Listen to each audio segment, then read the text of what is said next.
नमस्कार, राज्यसभा टीवी के खास कार्यक्रम RSTV विशेष में आपका स्वागत है। मैं हूं दीपक डोभाल। हाल ही में मार्क्सवादी कम्युनिस्ट पार्टी की विशाखापट्टनम में 21वीं कांग्रेस का आयोजन हुआ। इस दौरान सीताराम येचुरी को पार्टी का नया महासचिव चुन लिया गया है। येचुरी ने पार्टी की कमान बेहद नाजुक मौके पर संभाली है। एक ऐसा वक्त जब पार्टी की साख दांव पर लगी हुई है, पार्टी का जनाधार लगातार खिसक रहा है और कैडरों में बिखराव है। आज विशेष में बात करेंगे सीपीएम समेत वाम दलों के कुनबे के सामने क्या चुनौतियां हैं। साथ ही जानने की कोशिश करेंगे कि येचुरी के नेतृत्व में सीपीएम किस दिशा की ओर जा सकती है। शुरू करते हैं RSTV विशेष, नया नेतृत्व नई उम्मीद।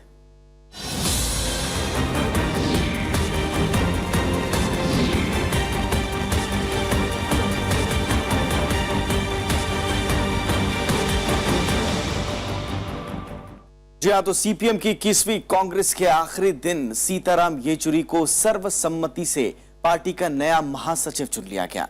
विशाखापट्टनम में चली इस कांग्रेस में केंद्रीय समिति के लिए 91 और पोलित ब्यूरो के लिए 16 लोगों का भी चुनाव हुआ। आइए इस पार्टी कांग्रेस के लब्बो लुबाब के साथ ही बात करते हैं सीताराम येचुरी के राजनीतिक सफर की।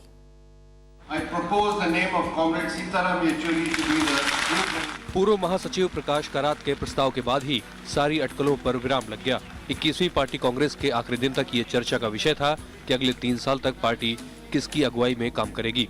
लेकिन विशाखापट्टनम में पार्टी के सभी नेताओं ने राज्यसभा सांसद सीताराम येचुरी के नाम पर मुहर लगा दी। सीताराम येचुरी अब सीपीएम के नए महासचिव के नाते चुनौतियों से पार पाने का भरोसा दिला रहे हैं। उन्हें उम्मीद है कि सीपीएम आने वाले दिनों में लोगों की उम्मीदों पर खरी उतरेगी और वाम आंदोलन को नई दिशा देगी।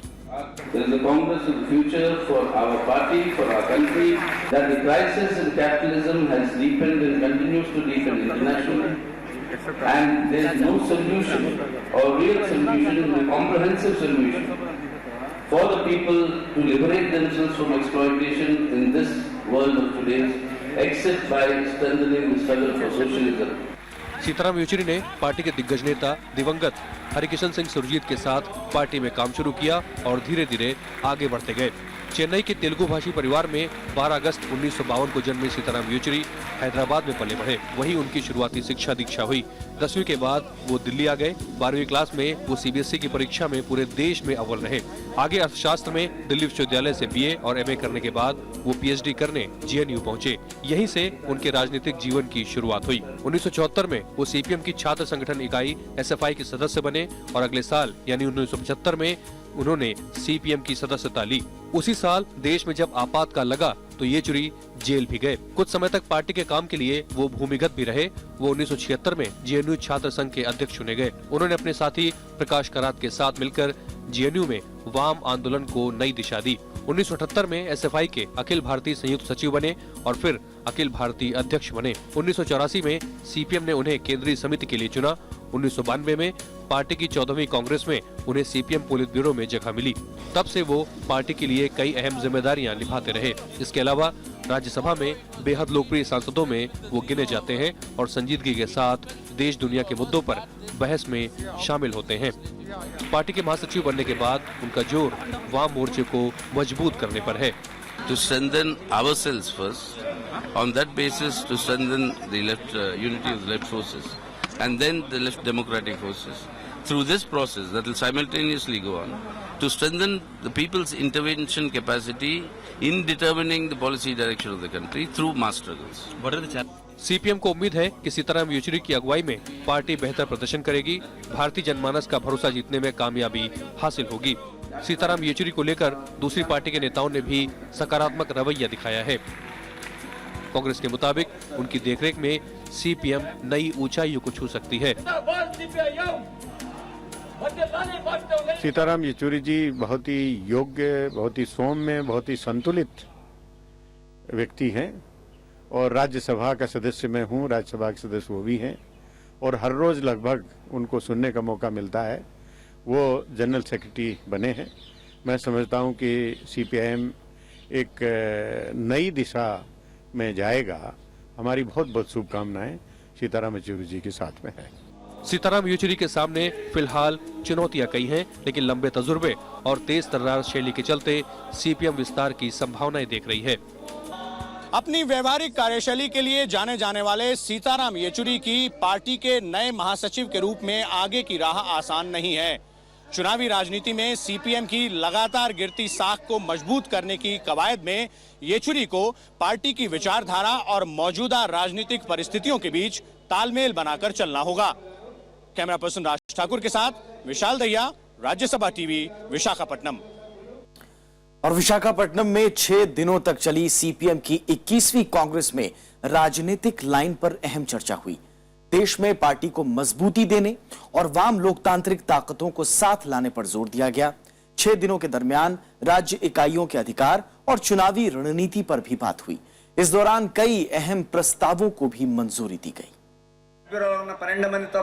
14 अप्रैल से शुरू हुई सीपीएम कांग्रेस में जिन 2 मुद्दों पर चर्चा हुई, उनमें पार्टी की राजनीतिक और कार्यनीति से जुड़ी लाइन और राजनीतिक प्रस्ताव सबसे महत्वपूर्ण हैं। सीपीएम ने 25 साल में देश के भीतर बदलाव और उन पर पार्टी के स्टैंड से जुड़े एक अहम प्रस्ताव को पारित किया।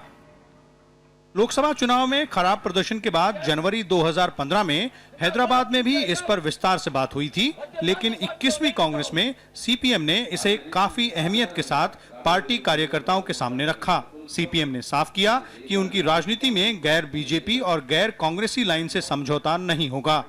हालांकि राज्यों में गठबंधन की सरकार पर लचीला रवैया दिखाते हुए पार्टी ने ये साफ किया कि मुद्दे पर आधारित समर्थन लेने और देने से उसे परहेज नहीं है, बशर्ते पार्टी की लाइन से वो इतर ना हो। It is not only an electoral tactical line.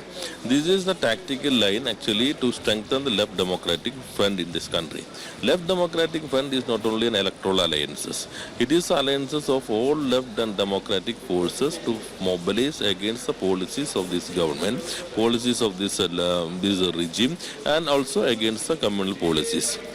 But as per our tactical line, we have given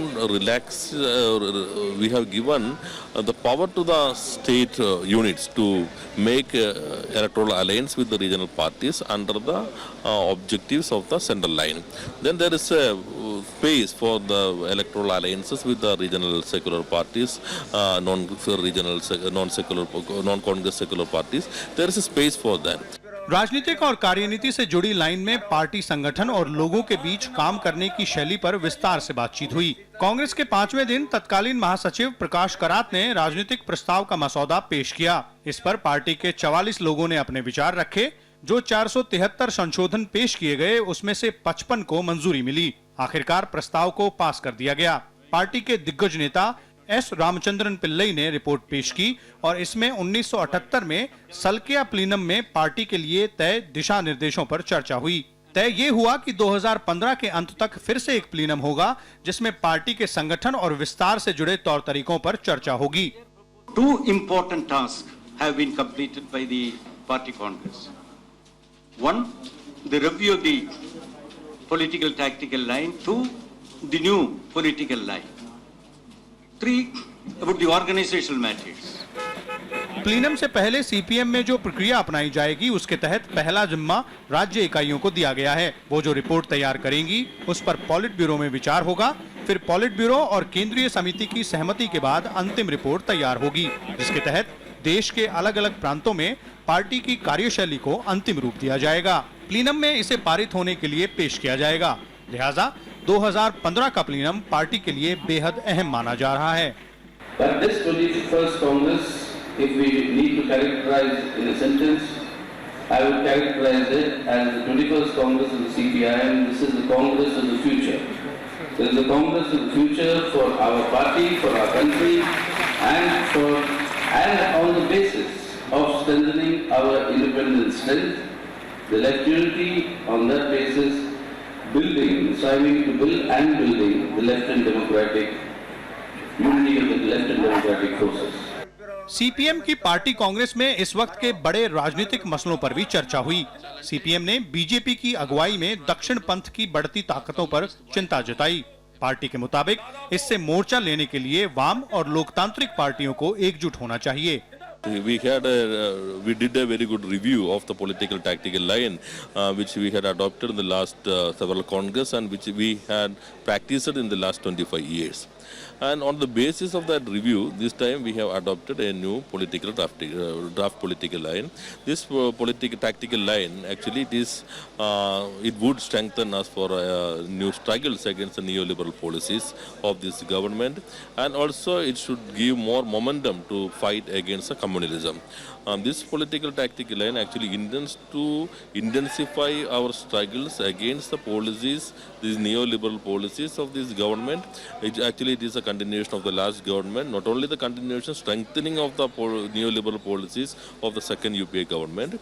And in addition to that, the communalism is a very serious issue in the contemporary India.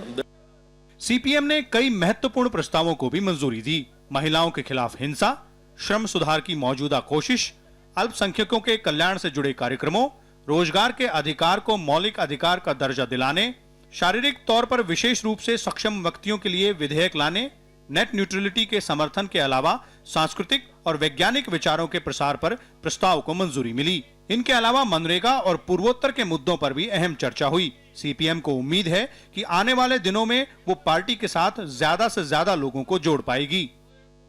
That the crisis in capitalism has deepened and continues to deepen internationally, and there is no solution or real solution, a comprehensive solution for the people to liberate themselves from exploitation in this world of today, except by strengthening the struggle for socialism. And it is that strengthening of the struggle for socialism internationally that combines with the situation that is there before our country and us and our people. What we have today, as we pointed out in our political resolution. S Ramachandran Pillai की अध्यक्षता में 7 सदस्यों वाली समिति को CPM की 21वीं कांग्रेस के संचालन का जिम्मा मिला। पहले 2 दिनों में ही राजनीतिक और कार्यशैली से जुड़ी लाइन वाले प्रस्ताव पर 1432 संशोधन और 136 सुझाव आए, जिनमें से 29 संशोधनों को मंजूरी मिली। पिछली कांग्रेस में पार्टी ने जो लाइन तय की थी, उनमें सीपीएम कितनी सफल रही और कहां कमजोर रही, ये मुद्दे भी प्रमुखता से चर्चा में शामिल रहे। ब्यूरो रिपोर्ट के साथ विशाल दहिया, राज्यसभा टीवी। चलिए फिलहाल लेते हैं एक छोटा सा ब्रेक। आरएसटीवी विशेष में आगे बात करेंगे वाम मोर्चे के सामने चुनौतियों की। आप देखते रहिए विशेष।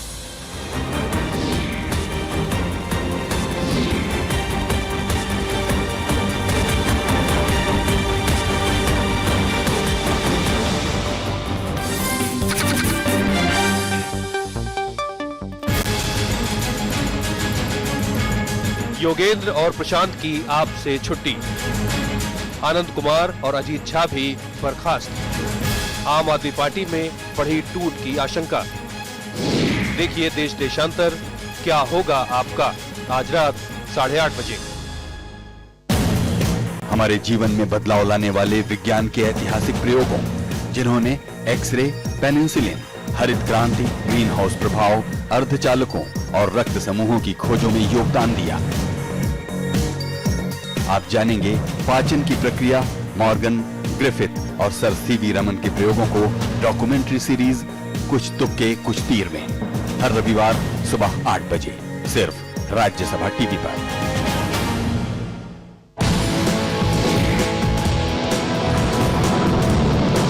साइंस की खबरें हो या तकनीकी उलझन, इस खोज भरे सफर में आपको बताएंगे तकनीकी सहयोग से निकल रहे समाधान।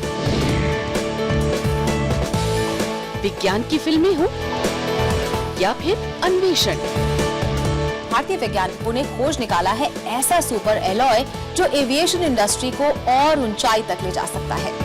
वैज्ञानिकों से मुलाकात, सब कुछ एक साथ। देखिए ज्ञान विज्ञान हर शनिवार सुबह 11 बजे और रविवार दोपहर 12 बजे सिर्फ राज्यसभा टीवी।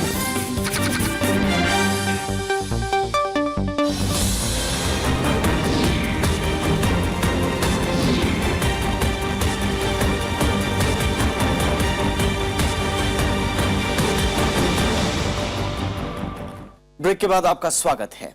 देश की राजनीतिक व्यवस्था के लिए विपक्ष बेहद जरूरी है, लेकिन बदलती राजनीति में संख्या बल की कसौटी पर विपक्ष कमजोर नजर आ रहा है। वाम दल एक दौर में जन सरोकारों पर सत्ता को चुनौती देने में न सिर्फ संख्या बल में कमजोर नहीं रहे कभी, बल्कि मुखरता में भी वो आगे रहे थे। लेकिन आज वाम दलों का जनाधार खिसक रहा है। आखिर इसके पीछे वजह क्या है, ये जानने की कोशिश करते हैं इस रिपोर्ट के जरिए। बदलते दौर की राजनीति के साथ साथ राजनीतिक पार्टियों के काम करने के तरीकों, उनके उद्देश्यों और सिद्धांतों में भी बदलाव आया है। इस बदलाव का मुख्य धारा के कई नए और पुराने राजनीतिक दलों को फायदा भी हुआ। 1984 में केवल 2 सीटों के साथ बीजेपी की चुनावी सियासत में शुरुआत हुई, लेकिन आज बीजेपी 2 से 282 सीटों का सफर तय कर सत्ता के सर्वोच्च शिखर पर है। कांग्रेस भी आजादी के बाद से ही अपनी नीतियों और सिद्धांतों में बदलाव लाकर सियासी समर में मजबूती से पैर जमाए हुए है। यही नहीं, आम आदमी पार्टी जैसे नए उभरे दलों ने कम समय में सत्ता पर काबिज होकर नई इबारत लिखने की कोशिश की, लेकिन वाम दलों में शुमार एक भी पार्टी वक्त के साथ खुद को बदलने में नाकाम साबित हुई। नतीजा, वाम दल जनता से दूर होते गए और उनकी नीतियां पार्टियों की अंदरूनी बहसों और बैठकों तक सीमित हो गईं। इस बार जो प्रयत्न हो रहे हैं वो ऐसे समय में प्रयत्न हो रहे हैं जब दोनों पॉलिटिकल पार्टी सीपीआई और सीपीएम और वाम दल बहुत नाजुक स्थिति में हैं, बहुत कमज़ोर पड़ गए हैं। और आज शायद अगर ये प्रयास दोबारा शुरू किए जाते हैं तो फिर शायद परवान पर चढ़ाए जा सकें। कभी भूख, बेरोजगारी और गरीबी जैसे मुद्दों की लड़ाई लड़कर सरकारों से टक्कर लेने वाले वाम दल आज अपने वजूद की लड़ाई लड़ रहे हैं। बीते कुछ चुनावों में तो वाम दलों के पतन का ग्राफ बिल्कुल गिरता नजर आता है। 2004 के आम चुनाव में वाम दलों को 61 सीटें मिली। 2009 के चुनाव में ये घटकर 24 और 2014 में वाम दल महज 11 सीटों पर सिमट गए। 2011 में पश्चिम बंगाल में लेफ्ट का 34 साल पुराना किला ढह गया। इसके बाद केरल में पार्टी की हार हुई और फिलहाल त्रिपुरा जैसे छोटे राज्य में ही उसकी सरकार बची है। पंजाब, बिहार, उत्तर प्रदेश के बाद पश्चिम बंगाल और केरल जैसे राज्यों से वाम मोर्चे की गायब होती लोकप्रियता के पीछे कई कारण हैं। जानकार मानते हैं कि वाम दल अपनी नीतियों को जनता तक पहुंचाने में पूरी तरह से विफल रहे। वाम दलों ने बदलती राजनीति और जनता के मिजाज को समझने में देर और भूल दोनों की। वाम दल पहले जिन दलितों और पिछड़ी जातियों के बीच काम करते थे, वो दूसरे दलों के परंपरागत वोट बैंक बन गए। वाम दलों ने केरल, पश्चिम बंगाल और त्रिपुरा तक ही अपने कर्मक्षेत्र को सीमित रखा। इसके अलावा वाम दलों की हार का जो सबसे बड़ा कारण रहा, वो था पार्टियों का आपसी बिखराव और छींटाकशी। ये वही वाम मोर्चा था जिसने देश को ईएमएस नमूदरीपात के तौर पर पहला गैर कांग्रेसी मुख्यमंत्री दिया। 1977 तक कम्युनिस्ट पार्टियां संसद में प्रमुख विपक्ष की भूमिका में थीं। ज्यादा पीछे न जाएं तो 2004 में कई प्रतिष्ठित पत्र पत्रिकाओं ने सीपीएम महासचिव प्रकाश करात को देश के सबसे ताकतवर लोगों में शुमार किया। यूपीए की पहली सरकार कम्युनिस्ट पार्टियों के बाहरी समर्थन पर ही टिकी थी, लेकिन 2008 में न्यूक्लियर डील के मसले पर यूपीए से समर्थन वापस लेना पार्टी की सबसे बड़ी भूल मानी गई। एक बहस ये भी उठी कि कांग्रेस के खिलाफ जाने से बीजेपी को मजबूती मिली और वाम मोर्चे का रहा सहा जनाधार भी खिसक गया। विशाल दहिया, राज्यसभा टीवी। वैसे सीपीएम के सामने अभी कई चुनौतियां हैं जिनसे पार पाए बगैर इसका विस्तार संभव नहीं दिखता। हालांकि सीपीएम ने विशाखापट्टनम की कांग्रेस से काफी उम्मीदें जताई हैं और पार्टी का दावा है कि वो जनाधार बढ़ाने में जरूर कामयाब होगी। 51 साल पुरानी पार्टी सीपीएम ने इस दौरान कई उतार चढ़ाव देखे। 60 के दशक में सीपीआई से दो फाड़ होकर निकली ये पार्टी शुरुआत के 2 दशकों में तेजी से भारतीय राजनीति में आगे बढ़ी।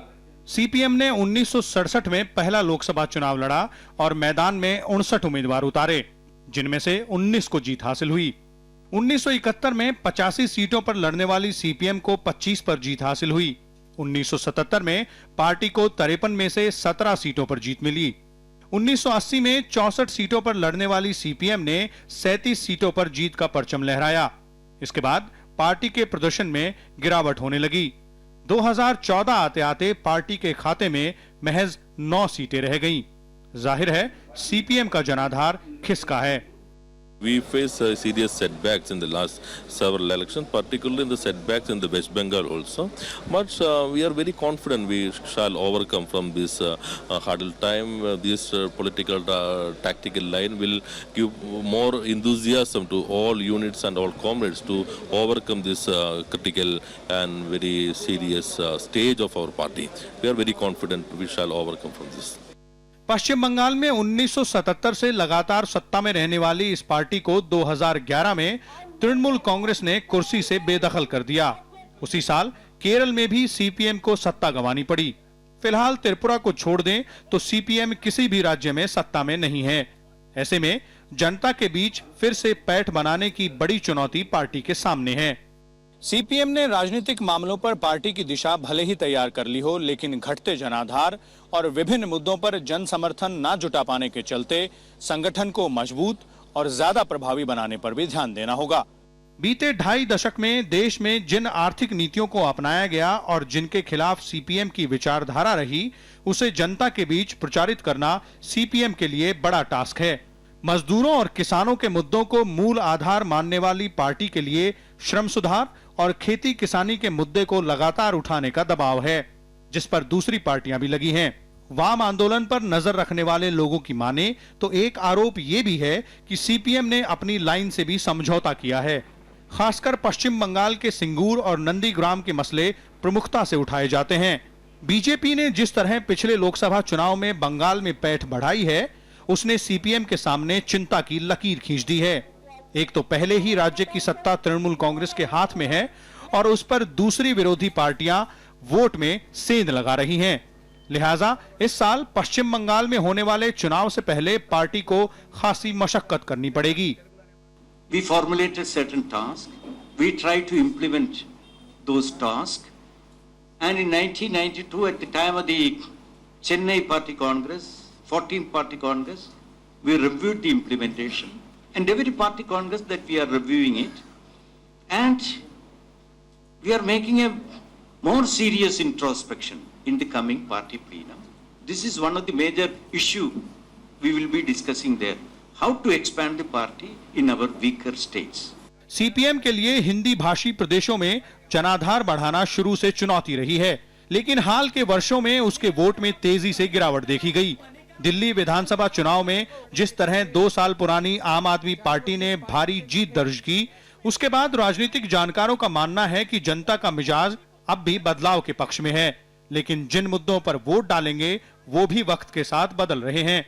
लिहाजा मतदाताओं की नब्ज पकड़ने के लिए हर समय चौकस रहने की बड़ी चुनौती सीपीएम के सामने खड़ी है, जिसमें अपने सिद्धांतों और राजनीतिक लाइन को साथ रख के वोट की संख्या बढ़ाई जा सके।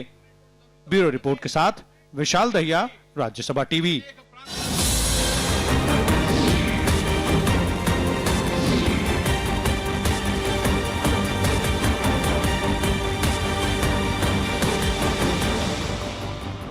तो देश विदेश के मुद्दों पर राज्यसभा टीवी की विशेष पेशकश जारी रहेगी। हम आपको आगे भी दिखाते रहेंगे आम आदमी से लेकर अंतर्राष्ट्रीय राजनीति को प्रभावित करने वाले मुद्दों पर विशेष। फिलहाल इतना ही, दीजिए इजाजत।